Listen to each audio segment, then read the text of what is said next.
কাৰ্যকালৰ পৰিসমাপ্তিৰ পিছত তেওঁ যিটো পেঞ্চন পায় তাৰ তুলনাত এগৰাকী শিল্পীয়ে সুদীৰ্ঘ কাল অভিনয় কৰাৰ পিছত চৰকাৰৰ পৰা যিটো পেঞ্চন পায়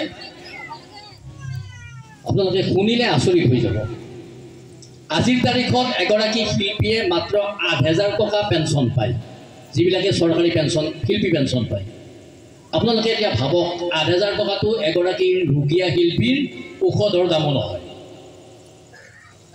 গতিকে এই ধৰণৰ কথাবিলাক আমি মুখ্যমন্ত্ৰী মহোদয়ক জনোৱাৰ এটা প্ৰয়াস কৰিছোঁ। বীণাপানী থিয়েটাৰৰ এই সোণালী জয়ন্তী বৰ্ষৰ লগত সংগতি ৰাখি আমি মুখ্যমন্ত্ৰী মহোদয়লৈ এখন আবেদন প্ৰস্তুত কৰি উলিয়াইছোঁ আৰু আপোনালোকৰ হৈ অসমৰ শিল্পীসকলৰ হৈ ভ্ৰাম্যমাণ থিয়েটাৰৰ লগত বা অন্যান্য নাট্য সাহিত্যৰ লগত জড়িত থকা শিল্পীসকলেই হওক বা ওজাপালিয়েই হওক, ঢুলীয়াই হওক, বেনপাৰ্টিয়েই হওক, প্ৰত্যেকটো শিল্পকৰ্মৰ লগত জড়িত হৈ থকা শিল্পী কলা কুশলীৰ স্বাৰ্থত আমি এখন আবেদন যুগুত কৰিছোঁ আৰু অতি চমুকৈ মই আবেদনখন আপোনালোকৰ সন্মুখত পঢ়ি শুনাব বিচাৰিছোঁ। প্ৰতি মাননীয় শ্ৰীযুত হিমন্ত বিশ্ব শৰ্মা মুখ্যমন্ত্ৰী অসম, বিষয় ভ্ৰাম্যমাণ নাট্য দলৰ শিল্পী কলা কুশলীৰ সকাহ। মুখ্যমন্ত্ৰী মহোদয় আন্তৰিক শুভেচ্ছা গ্ৰহণ কৰিব। এটা কথা সদায় স্বীকাৰ কৰোঁ আৰু মুকলিকৈ কওঁ যে অসমৰ সাংস্কৃতিক জগতখনৰ হকে আপোনাৰ চৰকাৰখনে এতিয়ালৈকে যিখিনি কৰিছে সেয়া পূৰ্বতে হোৱা নাছিল। আজিলৈকে যিখিনি হৈ আছে সেয়া শিল্পী সমাজৰ প্ৰতি সদিচ্ছা তথা আপোনাৰ ব্যক্তিগত কলাসুলভ মন এটাৰ বাবেহে সম্ভৱ হৈ উঠিছে। এই প্ৰাপ্তিয়ে আমাৰ মনলৈ গভীৰ প্ৰত্যাশা অনাৰ লগতে আমাৰ নিশ্চ শিল্পীসকলৰ মনতো কিছু পৰিমাণে নিৰাপত্তাবোধৰ সৃষ্টি হৈছে। এই আপাহতে অসমৰ ভ্ৰাম্যমাণ নাট্য জগতৰ হৈ এটা বিশেষ আবেদন আপোনাৰ ওচৰত ৰাখিব খুজিছোঁ।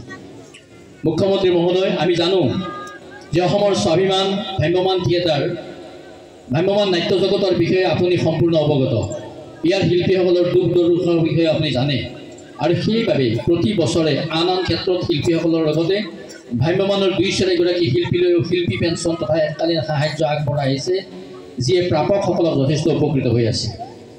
মুখ্যমন্ত্ৰী মহোদয়, অসমত বৰ্তমান প্ৰায় ১.৫ ভ্ৰাম্যমাণ নাট্য দল সক্ৰিয় হৈ আছে আৰু এই প্ৰতিটো নাট্য দলতে ১২০ৰ পৰা ১৫০ পৰ্যন্ত শিল্পী কলা কুশলী জড়িত হৈ আছে।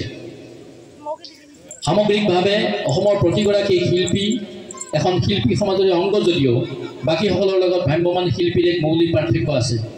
কাৰণ অসমৰ আনবোৰ দলীয় কলা মাধ্যমৰ বিপৰীতে ভ্ৰাম্যমাণ থিয়েটাৰেই হৈছে এনেকুৱা দলীয় কলা মাধ্যম যি বছৰ বছৰ জোৰা কাৰ্যসূচীৰে জড়িত হোৱা সংশ্লিষ্টসকলৰ বাবে জীৱিকাৰ একমাত্ৰ উপায়। বছৰৰ প্ৰায় কেইটা মাহ তেওঁলোকে নাটক প্ৰদৰ্শন কৰে আৰু বছৰৰ শেষত নিজৰ পাৰিশ্ৰমিক লয়।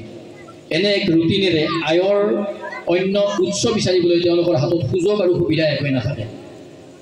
চাকৰিয়াল পেঞ্চন বা উদ্যোগিক ক্ষেত্ৰত বনোৱাই লাভ কৰা কল্যাণ নীতিৰ সকাহালিৰ পৰাও তেওঁলোক বঞ্চিত।